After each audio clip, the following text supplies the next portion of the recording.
Shabbat Shalom à toutes et à tous, dans le beau nom de Yahweh, par ayant Yahshua le Mashiach.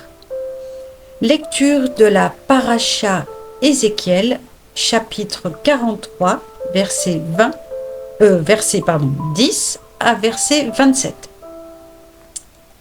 Toi, fils de l'homme, décris le temple, Abaït, à la maison d'Israël, pour qu'ils rougissent de leur iniquité, qu'ils en vérifient le plan. S'ils rougissent de tout ce qu'ils ont fait, expose-leur et dessine devant eux le plan du temple Abaït, ses dispositions, ses issues, ses accès, toutes ses parties, ses dimensions, sa forme et son ordonnance, qu'ils en retiennent tout le plan et l'architecture afin de les exécuter. Voici la règle relative à l'Abaït. Situé sur le sommet de la montagne, tout son circuit alentour est éminemment saint. Telle est la règle relative à l'Abaït, au temple.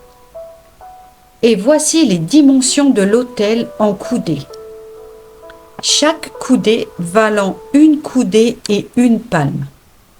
La cavité est d'une coudée de profondeur, plus une coudée de largeur, le rebord qui le limite alentour ayant un épan pour chaque face, tel est le support de l'autel.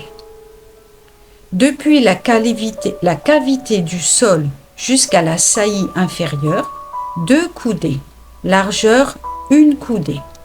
Depuis la petite saillie jusqu'à la grande saillie, 4 coudées sur une de largeur. Pour le harel, 4 coudées de hauteur et au-dessus de l'ariel s'élèvent les 4 cornes. L'ariel, long de 12 coudées sur 12 de large, forme un carré par ses 4 côtés. L'enceinte a donc 4 coudées de long sur 14 de large, formant un carré par ses 4 côtés. Le rebord qui le circonscrit à une demi-coudée et la cavité inférieure une coudée en tous sens. Ces degrés sont dans la direction de l'Orient.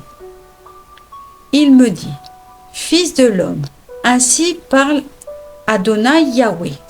Voici quelles seront les règles de l'autel. Du jour où il aura été construit, on y offrira des holocaustes et l'on y aspergera du sang. Tu donneras aux pontifes, aux lévites qui sont de la lignée de Sadoc, qui s'approchent de moi, dit Adonai Yahweh, pour me servir, un jeune taureau comme expiatoire. Tu prendras de son sang que tu appliqueras aux 4 cornes, aux 4 angles de la saillie et tout autour du rebord. Par là, tu le purifieras et tu lui ôteras sa souillure. Puis tu enlèveras ce taureau expiatoire qu'on brûlera dans la dépendance du temple, désigné pour cela, en dehors du sanctuaire. Le 2e jour, tu offriras comme expiatoire un bouc sans défaut, et l'on purifiera l'autel comme on l'aura purifié par le taureau. La purification terminée, tu présenteras un jeune taureau sans défaut et un bélier sans défaut, choisi dans le menu bétail. Tu les présenteras devant Yahweh, les pontifes y répandront du sel et les offriront en holocauste à Yahweh. 7 jours durant, tu offriras chaque jour un bouc expiatoire. Puis on offrira un jeune taureau et un bélier du menu bétail. On les offrira sans défaut. On mettra 7 jours à faire l'expiation de l'autel, à le purifier et à l'inaugurer.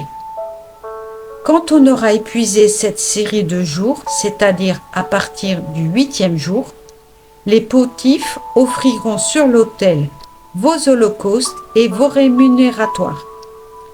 Et je vous serai propice, dit Adonai Yahweh. Amen. Alléluia.